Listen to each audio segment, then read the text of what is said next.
Assalamualaikum warahmatullahi wabarakatuh. Perkenalkan, nama saya Ainur Rahmah, NPM 2201080003. Izinkan saya untuk mempresentasikan hasil dari PPT yang saya buat kepada Bapak dosen pengampu Hari Setia Aji dan kepada teman-teman yang berbahagia. Di sini saya akan menjelaskan tentang software. Nah, jadi apa itu software?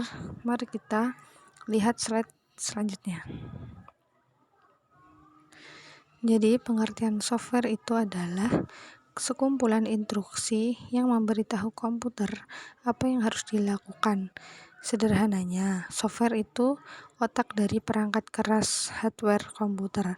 Tanpa software, komputer hanyalah sekumpulan komponen elektronik yang tidak berguna.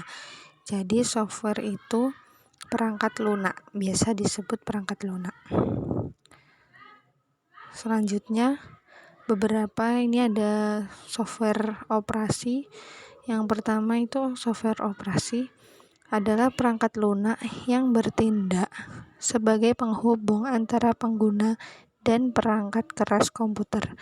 Ia mengelola semua sumber daya hardware seperti prosesor, memori, perangkat input atau output, dan sistem file. Nah, ini ada beberapa fungsi sistem operasi. Yang pertama itu mengatur perangkat keras. Terus yang kedua, menjalankan program. Yang ketiga, menyediakan antar muka pengguna. Yang keempat, mengelola file. Nah, dari sistem operasi itu ada beberapa contoh, yaitu seperti Windows. Nah, Windows itu sistem operasi paling populer untuk komputer pribadi. Terus ada Mac OS, sistem operasi untuk perangkat Apple seperti MacBook dan Image.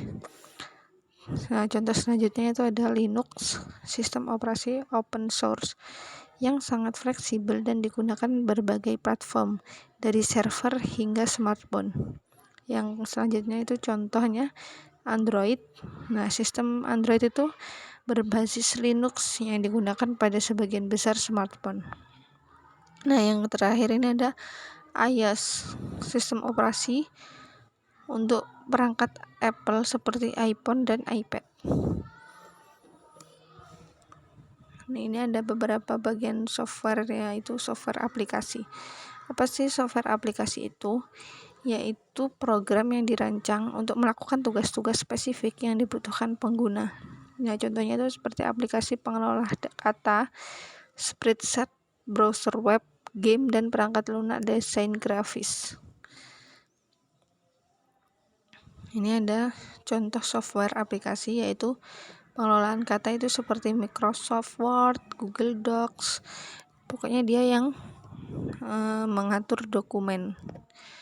Terus ada spreadsheet, yaitu seperti Microsoft Excel dan Google Sheet. Microsoft Excel itu biasanya untuk menghitung, mengelola data juga. Terus ada browser web seperti Google Chrome, Mozilla Firefox. Nah, itu biasanya Mozilla Firefox itu yang di laptop kita. Terus selanjutnya itu ada pengedit gambar Adobe Photoshop dan GIMP. Terus ada pemutar musik yang biasa kita gunakan, yaitu Spotify dan iTunes. Nah, bagian yang ketiga ini ada bahasa pemrograman. Bahasa pemrograman itu bahasa yang digunakan untuk menulis instruksi yang dapat dimengerti oleh komputer. Programmer menggunakan bahasa pemrograman untuk membuat software. Ini ada fungsi bahasa pemrograman, yaitu memberikan instruksi. Maksudnya itu menginstruksikan komputer untuk melakukan tugas-tugas tertentu. Terus mengontrol perangkat keras, yaitu mengendalikan perangkat keras komputer melalui sistem operasi. Terus fungsi selanjutnya itu membuat algoritma, merancang langkah-langkah logis untuk menyelesaikan masalah. Ini ada contoh bahasa pemrograman yaitu seperti Python. Python itu bahasa pemrograman yang mudah dipelajari dan digunakan untuk berbagai keperluan. Biasanya itu untuk pengembangan web, data science, dan machine learning. Nah, biasanya itu Python itu buat ngoding. Nah, selanjutnya itu Java, bahasa pemrograman yang populer untuk mengembangkan aplikasi Android dan aplikasi enterprise. Selanjutnya C++ itu maksudnya bahasa pemrograman yang kuat dan efisien, sering digunakan untuk pengembangan game dan aplikasi yang membutuhkan kinerja tinggi. Terus ada JavaScript, bahasa pemrograman yang digunakan untuk membuat halaman web interaktif. Terus ada C Pagar, itu bahasa pemrograman yang dikembangkan oleh Microsoft, sering digunakan untuk mengembangkan aplikasi Windows.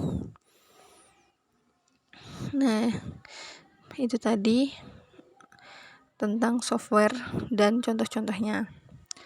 Nah, dari semua itu terdapat kesimpulan yaitu sistem operasi menyediakan platform bagi software aplikasi untuk berjalan. Nah, software aplikasi itu menggunakan bahasa pemrograman untuk memberikan fungsionalitas yang dibutuhkan pengguna. Bahasa pemrograman yang digunakan untuk menulis kode yang kemudian dijalankan oleh sistem operasi. Dari kesimpulan itu, kita dapat memahami dasar-dasar software termasuk sistem operasi, software aplikasi, dan bahasa pemrograman. Sangat penting untuk memahami bagaimana komputer bekerja dan bagaimana kita dapat berinteraksi dengan komputer tersebut. Nah, dengan pengetahuan ini kita dapat memilih perangkat lunak yang tepat untuk kebutuhan dan bahkan mulai belajar pemrograman sendiri. Itu tadi yang bisa saya sampaikan, semoga bermanfaat. Terima kasih, saya akhiri. Wassalamualaikum warahmatullahi wabarakatuh.